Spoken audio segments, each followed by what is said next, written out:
Hello and welcome to the channel. In this video, my quest is to craft my first sculpture completely from scratch using armature wire and clay. I'm making this weird worm dragon thing that kind of ended up being like a cursed Mike Wazowski, but that's okay. I'm pretty happy with how it came out and I'm excited to show you the video. For the entire build, I used two different types of artistic steel wire. One was 20 gauge and one was 14, as well as some Sculpey. Pretty much every visible part of the thick wire I tried to wrap in thin wire to give more grab and hold for the eventual clay. One of the biggest lessons that I learned during this build was the more time I prepare in this stage, the easier my life will be later on when I use clay. That is something I'm never going to forget after this build, that's for sure. Once I had two wings around the same size that I liked, then I adhered them to the main body of the piece. This was really difficult, and I think I probably would have had an easier time if I just used one wire for both wings. Anyways, I rolled some Sculpey clay out and then adhered it to the wire body. Any spot that wire showed through, I added clay to and then smoothed out after.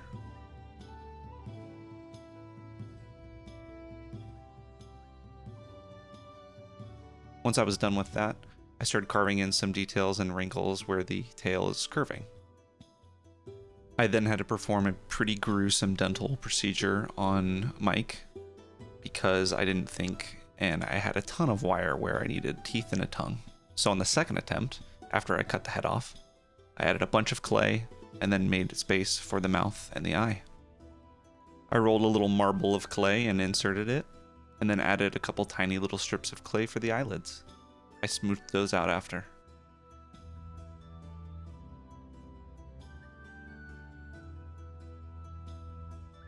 While I was wrapping up his eye, I realized just how flat and untextured his body was, so I tried my hand at making my own texture roller.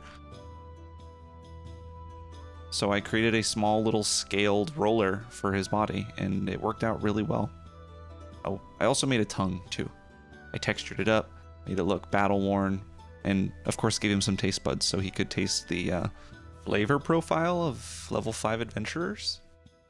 I also added teeth in a very chaotic manner. I baked them first and then inserted them randomly.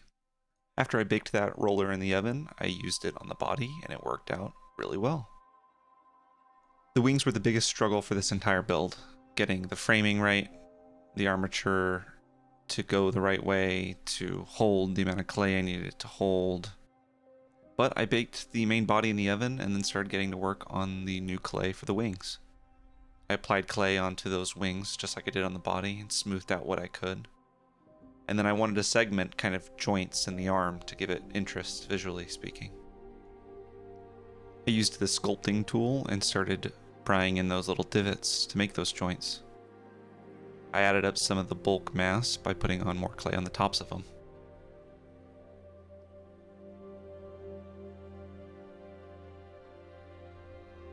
I'm gonna have to make more rollers because it's really fun and easy, and it feels cool making a tool for your own art. I tried to blend the arms into the body, and it worked on one side, but I ended up getting a pretty big crack on his right arm. One of the more exciting parts of this build for me was opening up the pasta maker that I bought, the extremely cheap pasta maker that works surprisingly well. It's how I achieved a flat and even thickness to the clay so I could make the wings. I didn't include it in the video, but I did a full-on attempt at the wings and it failed catastrophically. So you didn't see any of that because I just felt like you probably really wouldn't want to watch it. The things I changed to the wings was thickness of the winged clay through the pasta maker. I trimmed it up with an X-Acto knife, and then I adhered it to the main body of the wings. I had to be really careful because it tore really easily. Even when I was working on one side, you can see the tear over on the other.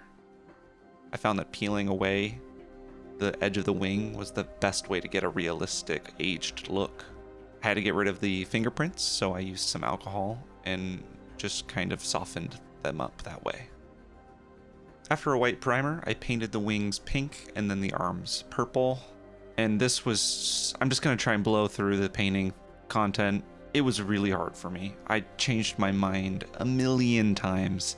I used the air booth, I used brushes. I could not find something that I liked. One thing I did notice though was that I didn't like how unnatural the arms looked, so I added some raw sienna to them.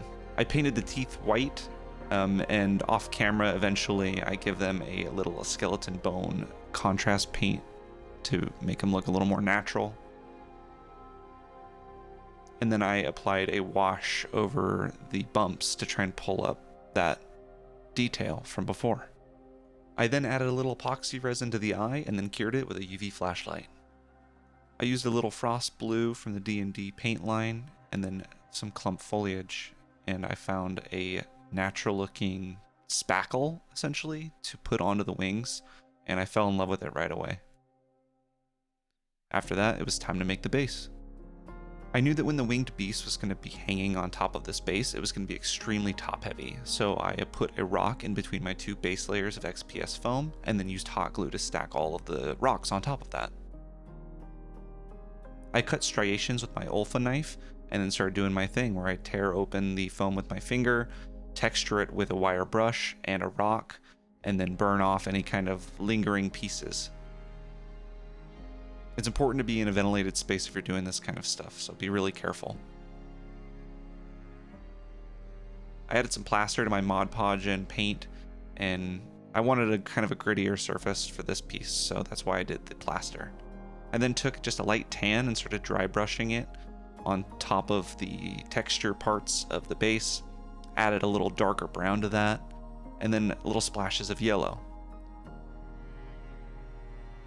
I lost the footage of the application process, but here I'm using soft chalk pastels and grinding them up with my Olfa knife, and I use this to kind of blend the terrain together with like a terrain powder. Once I added that terrain powder, I started putting in the little bushes. I thought some cool rock fall would add interest to the piece, so I added little bits of pebble and then sprinkled on some more fine dirt after that. Once that dried, my quest is complete. Here are the final shots of the piece.